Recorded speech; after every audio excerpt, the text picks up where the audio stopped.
Ձեռք բերեք իտալական նրբագեղ ու բարձրակարգ սալիկների նշված տեսականին, վճարելով բացառիկ 4400 դրամ 1 քառակուսի մետրի համար։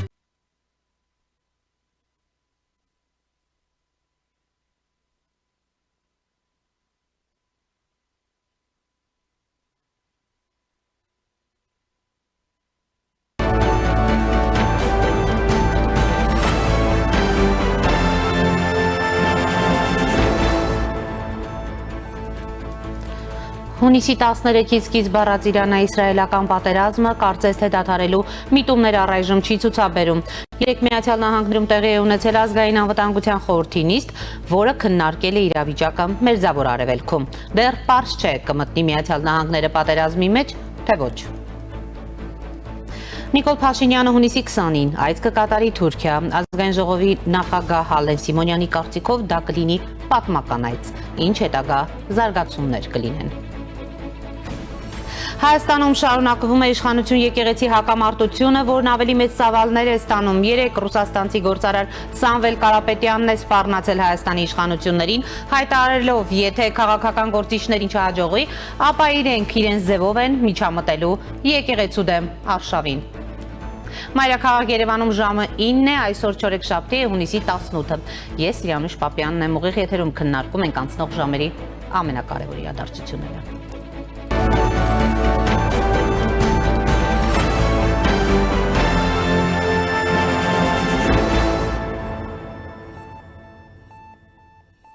Արդեն 6-րդ օրն է շարունակվում է Իսրայել-Իրան պատերազմը եւ դատելով կողմերի հայտարարություններից այն դեռ հեռու է ավարտվելուց։ Երկու կողմն էլ վճռական են իրենց հայտարարություններում եւ խոսում են պատերազմը հաղթական ավարտի հասցնելու մասին։ Նախորդ գիշեր եւ այսօր առավոտյան կողմերը շարունակել են փոխադարձ ինտենսիվ հրթիռակոծությունները։ Այնուամենայնիվ Իսրայել-Իրան պատերազմի ելքի վճռական հնարավոր ամենակարևոր իրադարձությունները թերևս տեղի են ունեցել Միացյալ Նահանգներում։ Երեկ Միացյալ Նահանգներում նախագահ Դոնալդ Թրամփի գլխավորությամբ տեղի է ունեցել ազգային անվտանգության թիմի հանդիպումը իրավիճակների սենյակում, որտեղ երկրի համար կարևոր որոշումներ են կայացվում։ Առայժմ պարզ չէ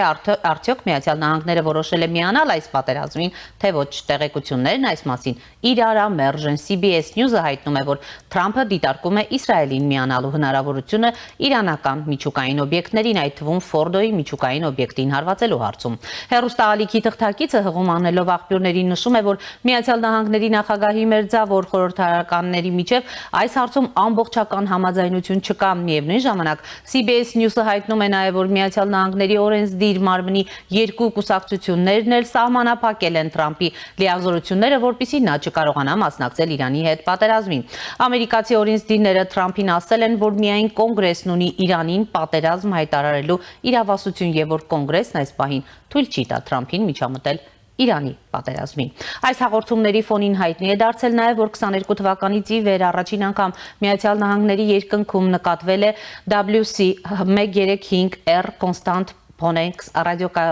ռադիոլոկացիոն մոնիտորինգի ինքնաթիռը օդանավի հիմնական խնդիրներն են միջուկային փորձարկումների մոնիտորինգը, միջուկային զենքին հետևելը եւ ռադիոակտիվ նյութերի համար օդի նմուշներ հավաքելը։ Լրատվամիջոցները դա անվանում են միջուկային զենքի որսորդ։ WC135 կոնստանտ Փոնեքսը միակ օպերատորը Միացյալ Նահանգների ռազմաօդային ուժերն են։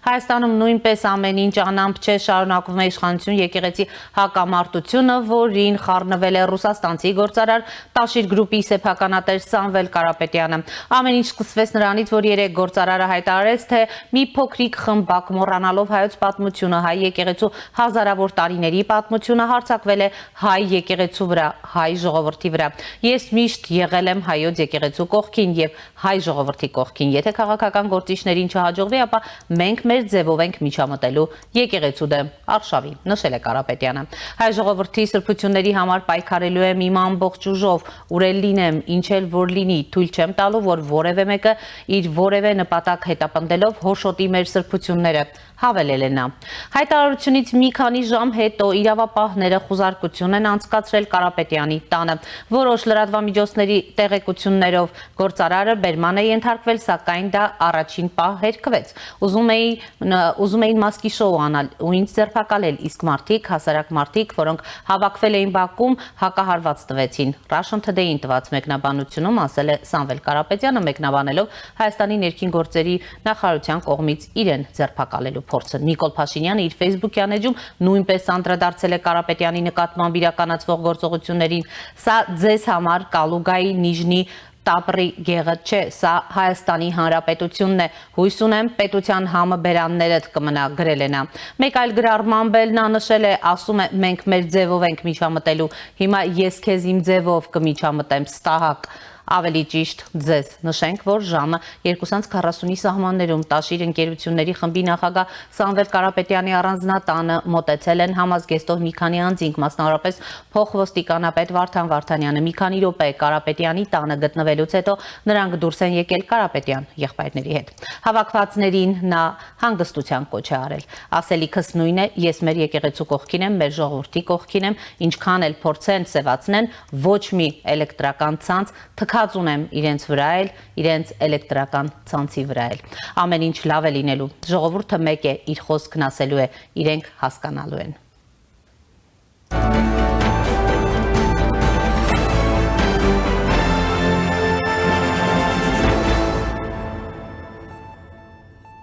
Վարչապետ Նիկոլ Փաշինյանը հունիսի 20-ին պաշտոնական այցով կմեկնի Թուրքիա։ Այս լուրը լրագրողների հետ ճեպազրույցում հաստատել է ազգային ժողովի նախագահ Ալեն Սիմոնյանը։ Բոլոր տարածաշրջանային հարցերը քննարկվելու են, եւ ես կարծում եմ, որ այդ այցը պատմական է, որովհետեւ Հայաստանի ղեկավարն առաջին անգամ նման մակարդակի այց է իրականացնելու, ասել է ազգային ժողովի խոսնակը։ Այո, հաստատում եմ։ Այո, հաստատում եմ։ Ինչ օրակարգ։ Եկեք այդ հաստատեցի, բայց մնացածը արդեն վարչապետի գրասենյակի։ Այո, Էրդողանը հրավիրել։ այո, հրավերի։ Բացի հայ-թուրքական հարաբերություններից նաև այդ խաչմերուկի հարցն Բոլոր հարցերը տարածաշրջանային քննարկվելու են եւ ես կարծում եմ այդ այցը պատմական է, որովհետեւ Հայաստանի Հանրապետության ղեկավարը առաջին անգամ նման մակարդակի այց է իրականացնելու։ Լսեք, ես հիմա դժվարանում եմ անունը ասել, պաշտոնական աշխատանքային է, բայց որ դա երկկողմ այց է եւ հրավեր է արվել նախագահի կողմից եւ հենց այդ ֆորմատով է լինելու, այո։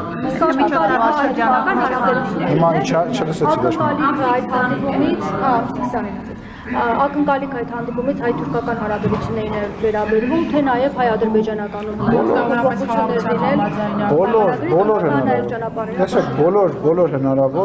բոլոր հնարավոր հարցերին,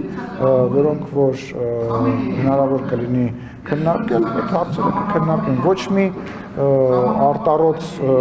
բան այս պայի դրությամբ չեմ կարող ասել, որովհետև չեմ բացառում որևիցե քննարկում։ Նշենք, որ օրերս Անկարայում հանդիպել են Հայաստանի արտաքին գործերի փոխնախարար Վահան Կոստանյանը եւ Թուրքիայի փոխարտգործնախարար Բերիս Էքինինջը։ Ամենայն հավանականությամբ այս այցով ճշգրտվում էին նաեւ Փաշինյանի Թուրքիա կատարվելիք այցի մանրամասները։ Եվ այս պահին կապ ենք հաստատել Լիբանան, Բեյրութ, զրուցելու ենք Բեյրութում լույս տեսնող ազդակ օրաթերթի գլխավոր խմբագիր Շահան Կանտահարյանի հետ։ Պարոն Կանտահարյան, բարև ձեզ, շնորհակալ եմ միանալու համար։ Բարև ձեզ, ես նույնպես։ Եվ այսպես, պարոն Կանտահարյան, ուշով հետևում եք Իրան-Իսրայել պատերազմին, այսօր պատերազմի արդեն 6-րդ օրն է, ինչ ունենք գետնի վրա։ Առավելություն ունի արդյոք պատերազմող կողմերից որևէ մեկը։ Գիտեք, ռազմագիտական առումով ես չեմ կարող բացարձակ հաստատում անել, որտեղ երկու կողմն են, այսինքն ձանր հարվածներ են, ընդհանուր միտումը եթե նկատի ունենանք, ուրեմն այս պրոքսի պատերազմներից ուղիղ տարածքային, որ չնայած իր նախատեպը ուներ, բայց այս դեպքում ավելի տարողունակ է։ Ժամկետների առումով ճիշտ է, որ Իսրայելը ասել էր հայտարարել, որ իրեն 2 շաբաթ է պետք ընդհանրապես չզուգացնելու համար միջուկային բոլոր հնարավորությունները Իրանի, բայց դա դեռևս բաց չէ, որովհետև Իրանը նույնպես սպառնում է շատ ավելի լայնամասշտաբ հարվածներ հասցնել։ Այդ առումով ռազմական գործողությունների տարողունակության բարձրացման թե կուլ թեպի հրադադար գնալու միտումները բացարձակորեն միանշանակ ձևով կարելի չի հաստատել, որովհետև նաև ամերիկյան կողմը, որ կարծում եմ հիմնական մրցավարն է այս մեծ ռազմախաղի, ինքը հակասական հայտարարություններ է անում։ Մեկ խոսում է դիվանագիտական լուծումով գնալ հրադադարի հնարավորությունների, կարելիությունների մասին, մյուս կողմից նաև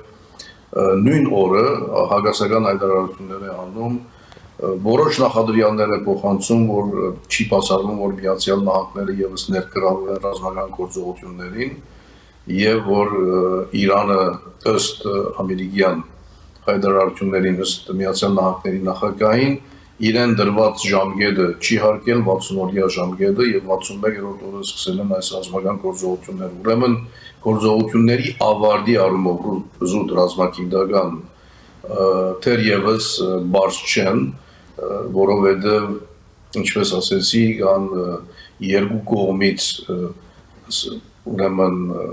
ռետորիկայի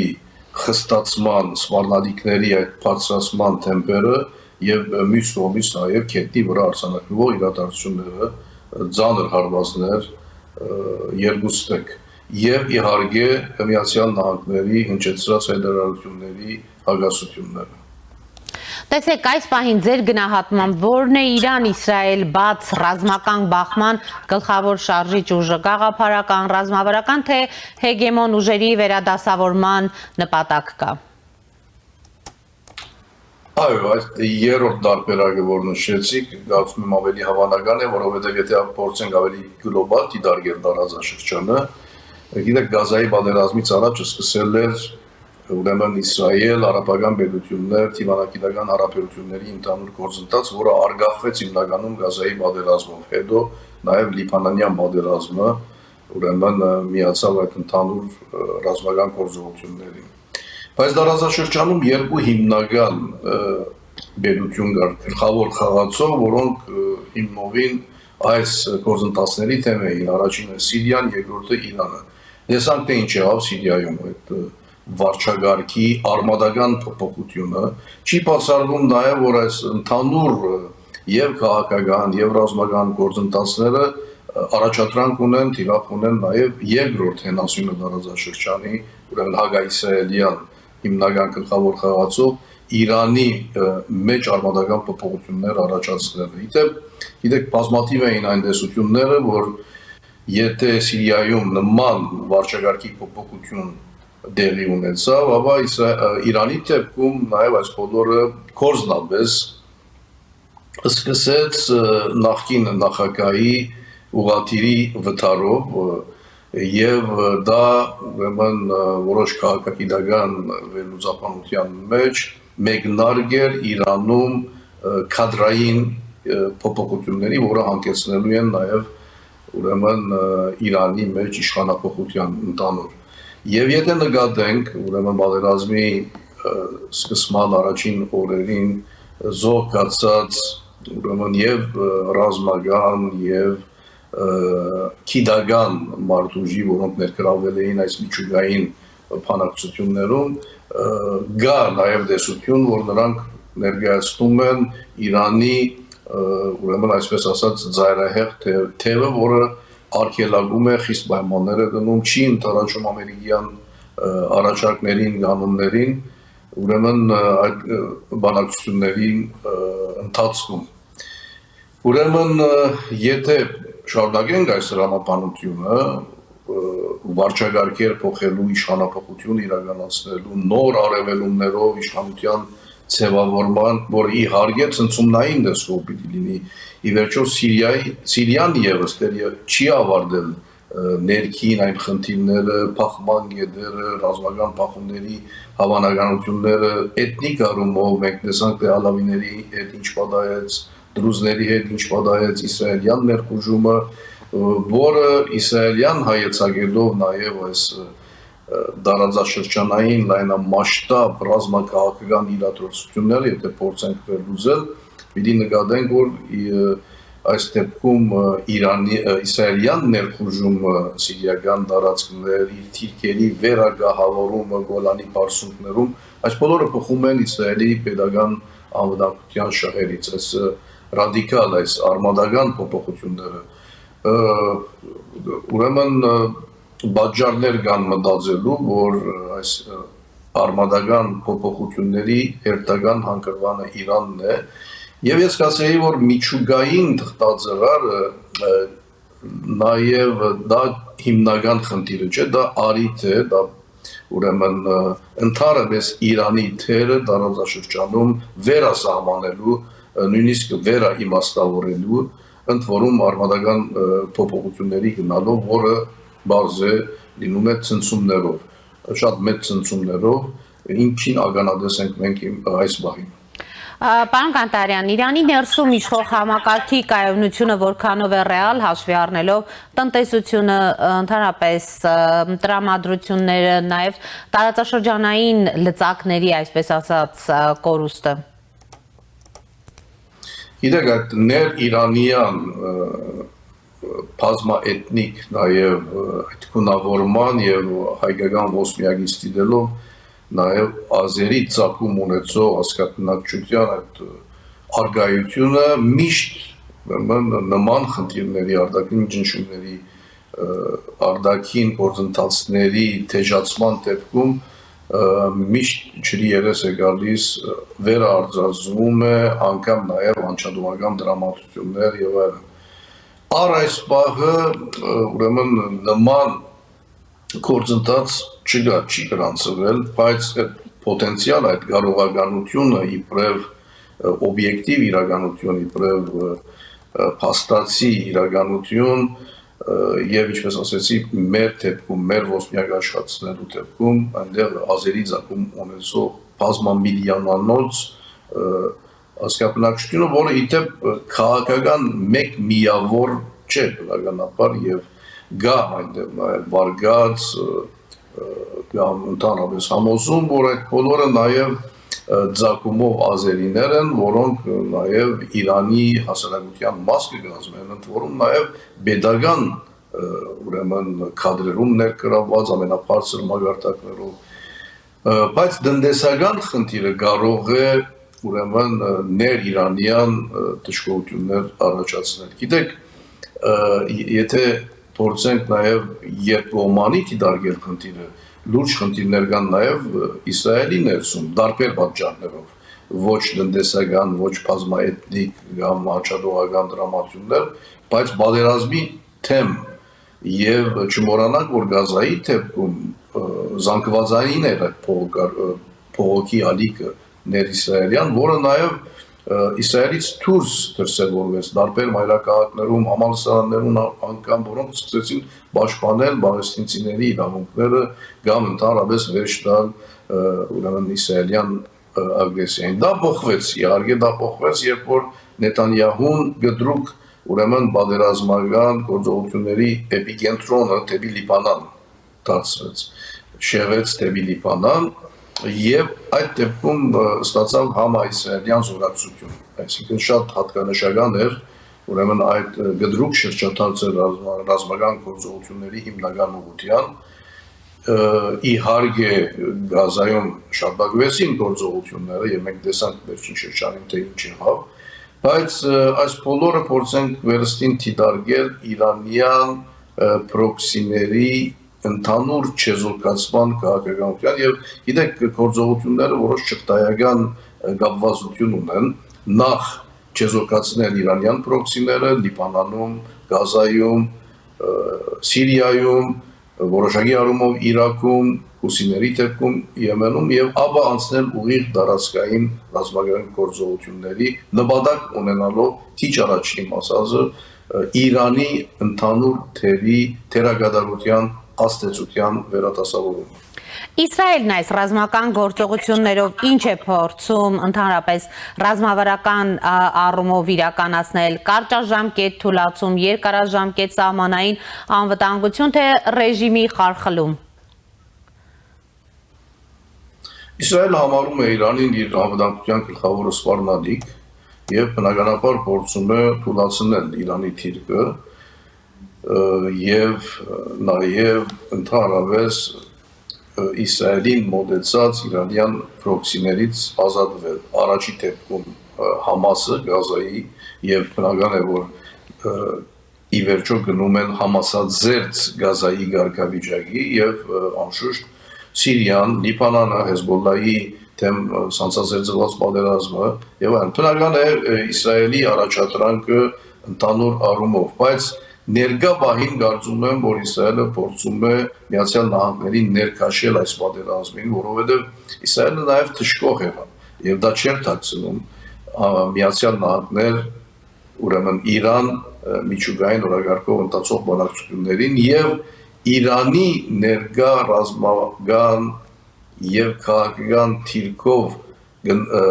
գոյանալիք համաձայնությունը չէր փոխում Իսրայելի շահերից։ Ուրեմն կարծում եմ դա եւս հանգամանք է, որ Իսրայելը չնայած անպայման Միացյալ Նահանգների թույլտվությամբ, համաձայնությամբ գնաց պատերազմի, այսինքն պրոքսիներից անցում կատարեց ուղիղ տարածքայինի եւ հատուկ դարողանորություն հաղորդեց այս ռազմական գործողություններին։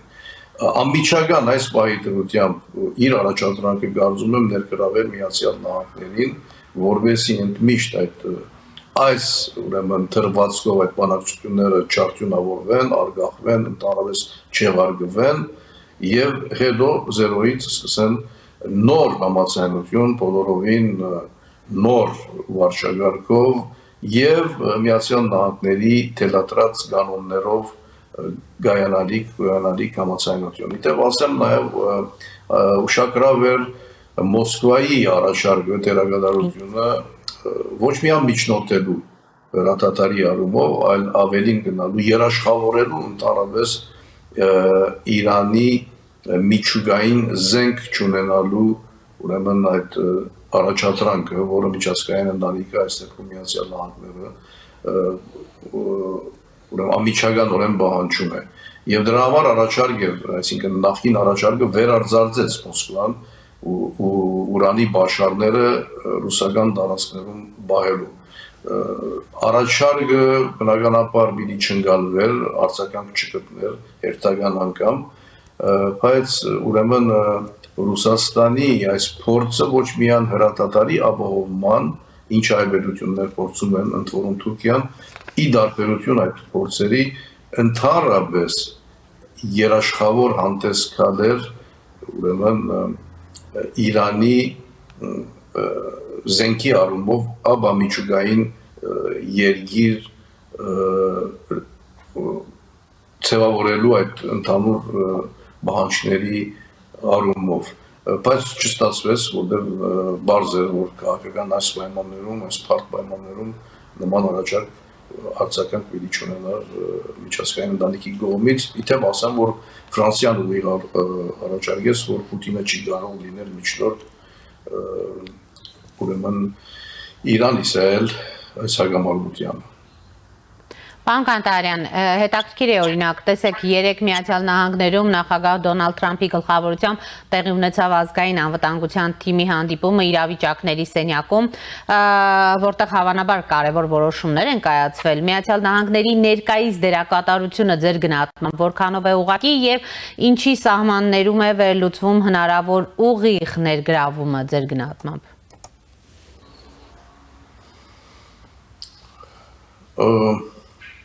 Իդեք դժվարանում եմ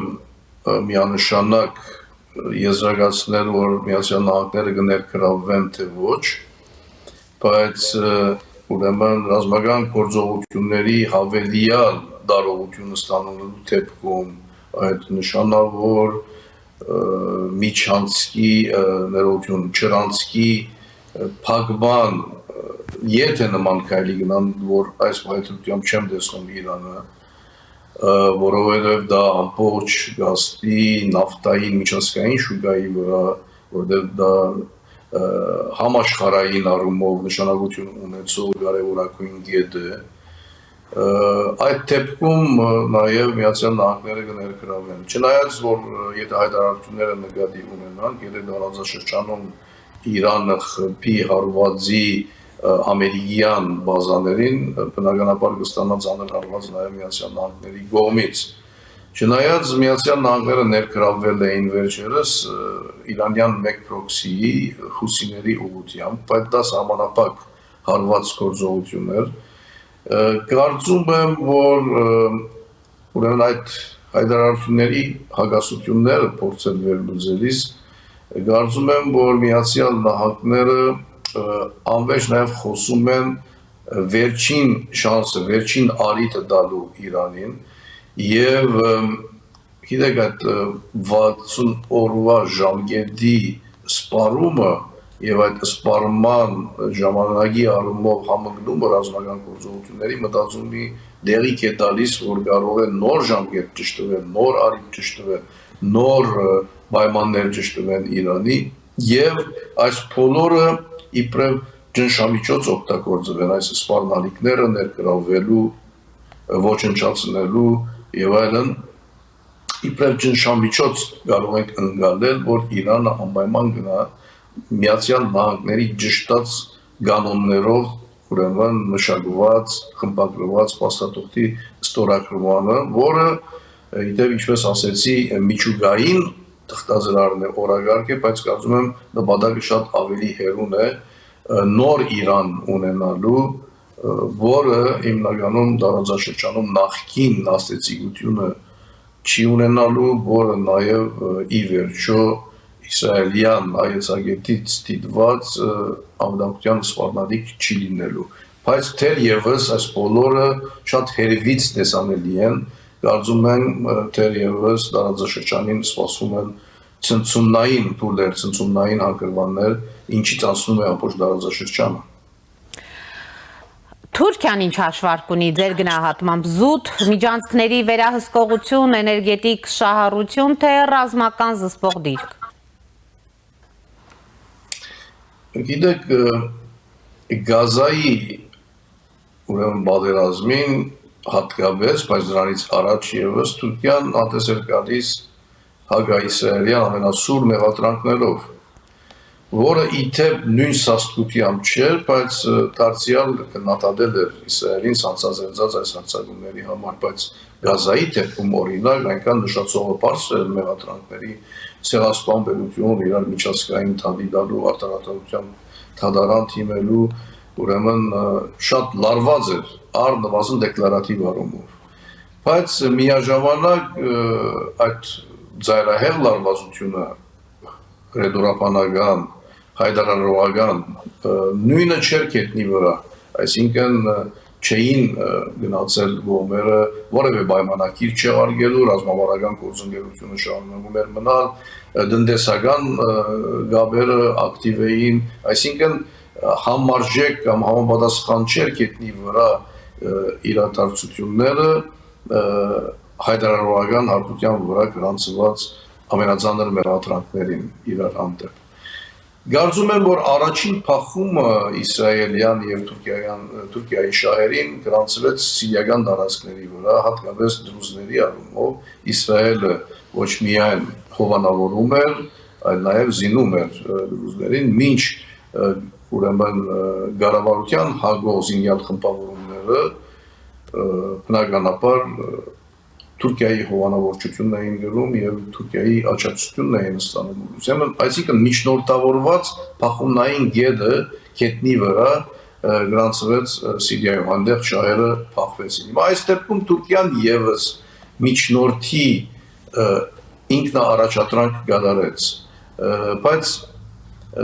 դա եւս հիմնականում որևէ գործնական դրսևորում չունեցավ որտեղ այս մեծ ռազմախաղ մեծ այս մասշտաբը ստացած գործողությունների հիմնական գարմիր քծեր եթեթեր եւս բաբանվում են դարաձաշրջանային համընդհանուր պատերազմի չեն վերածվում ի վերջո Միացյալ Նահանգների որոշիչ թերը գա այստեղ որովհետեւ չմոռանանք որ Միացյալ Նահանգները նաեւ բանակցում էին Իրանի հետ զսկուշացնում են ճիշտ է որ հիմա ասում են որ իրենք թելադրած են որ ստորագրի այդ փաստաթուղթը Իրանը չի ստորագրել ժամկետ են տվել ժամկետը սպառել է եւ այլն բայց այդ բոլորի մեջ վերստին փանակցելու այդ հնարավորության բադուհանը բաց են թողնում դրա համար ասում եմ որ ոչ Ռուսաստան ոչ Թուրքիա ոչ այլ երկիր եւ եթե նույնիսկ հանգարց ինչ որ երկիր պիտի հայտնվի դա ամբողջովին կարծում եմ համաձայնեցված պիտի լինի Միացյալ Նահանգների հետ ըստ էության այս ամբողջ ճակերտների մեջ ռազմական բանակցությունների հիմնական միջնորդը շարունակում է մնալ Միացյալ Նահանգները Ռուսաստանը այս հակամարտությունում ինչքանով է շահագրգռված որպես միջնորդ հանդես գալու մեջ եւ դրա մեջ կա իրական շահ թե ընդամենը ազդեցություն է պահում Պարոն Կանտարյան ինչու եմ սա հարցնում որովհետեւ դուք ասում եք հիմնական միջնորդը շարունակում է մնալ Միացյալ Նահանգները այս առումով օրինակ Ռուսաստանի Դաշնությունը ինչպիսի դերակատարում կարող է ունենալ Գիտեք, Ռուսաստանի ուրեմն թիրքավորումը այս հարցի մեջ բնականաբար հագում էր նաև նախատեպերը նկատինանով բնականաբար թեպի Իրան վերջին այցերը, ռազմավարական գործունեությունները, պայմանավորվածությունները այս բոլորը եթե նկատի ունենում Բայց հիմնական ուրեմն աքսը, հիմնական առանցքը, որը փորձում է նաև Միացյալ Նահանգները չեզոքացնել, դա Չինաստան, Ռուսաստան, Իրան առանցքային, որը ասում է մինչև դարաձաշրջան։ Եվ այս դեպքում ուրեմն Միացյալ Նահանգների կողմէ այդ առանցքի արգայության կամ ցևավորման բացառումը Միացյալ Նահանգների կողմից կարծում եմ գլխավոր նպատակ է, որովհետև անընդհատ խոսվում է ռուս-ուկրաինական, Իրան, Իսրայել, դարաձաշրջան, Հարավային Կովկաս եւ այլն, բայց հերվից հիմնական փևերը եւ Միացյալ Նահանգների համար մտահոգիչ բեդությունը կարծում եմ Չինաստանն է եւ Չինաստանի ուրեմն գլխավորել այս առանցքը, որին ուրեմն աշխատում են մաս կազմել Իրանն ու Ռուսաստանը, փաստորեն հարվածվում է այս առումով։ Եվ գիտեք, Հնդկաստան-Պակիստան ռազմական գործողությունները պետք է հիշել Միացյալ Նահանգների միջնորդությամբ ուրեմն այդ պատերազմական գործողությունների դադարեցումը հրադադարը, բայց չմոռանանք, որ այստեղ նաև երկիմաստ ուղերձ կա շատ մեծ հաշվով։ Նախ ուրեմն ռազմական գործողությունները թեժ գետերը հասցնել Չինաստանի սահմանամերձ շրջաններ, այսինքն աշխարհակրթության, պատերազմական գործողությունների աշխարհակրթության փոփոխությունը, հետո ասել, որ գիտեք, մեզանից է գախյալ այդ գործողությունների սաստկացումը կամ թեժացումը կամ ուրեմն դադարեցումը։ Այս բոլորը պետք է Չինաստանի հարաբերակցությամբ դիտարկել։ Ռուսաստանը ուրեմն աշխատում է այդ առանցքի գայացման համար իր թերը զգալի դարձնել տարածաշրջանում, բայց ինչը հանդիպում է բնականաբար Միացյալ Նահանգների արգելքին։ Կարծում եմ դրանով է բացատրվում նաև Ռուսաստանի առաջադրվել է իբրև միջնորդ, բայց ոչ միայն միջնորդ, նաև այդ երաշխավորի ավելի երկարաժամկետ տրվածքով Իրանը միջուկային առումով վերահսկելի դարձնելու հիմնական երաշխավորի թերի ստացման փորձ է կատարում Ռուսաստանը, ինչը այս բանը չի ստացվում։ Իսկ մերձավոր արևելքի պետությունների ներկա հարաբերակցությունը ինչպես կարող է վերադասավորվել, եթե պատերազմը օրինակ ձգձգվի, պարոն Գանդարյան, ձեր գնահատմամբ։ Չէ, միջին արևելքի երկրները, ուրեմն եւ զինվորական եւ քաղաքական առումով ես քիչ առաջ խոսեցի Սիրիայի եւ Իրանի դեպքում, Սիրիան արդեն ամբողջովին նոր պատկեր է եւ չմոռանանք, որ այս պատերազմի սկիզբը Սիրիայի նորահաստատ իշխանությունները հայտարարեցին, որ իրենք Իսրայելի գողքին են եւ դրամատրում են եւ օդը եւ ցամաքը, ուրեմն այս ընդհանուր հագամարտության դեպքում։ Ուրեմն սա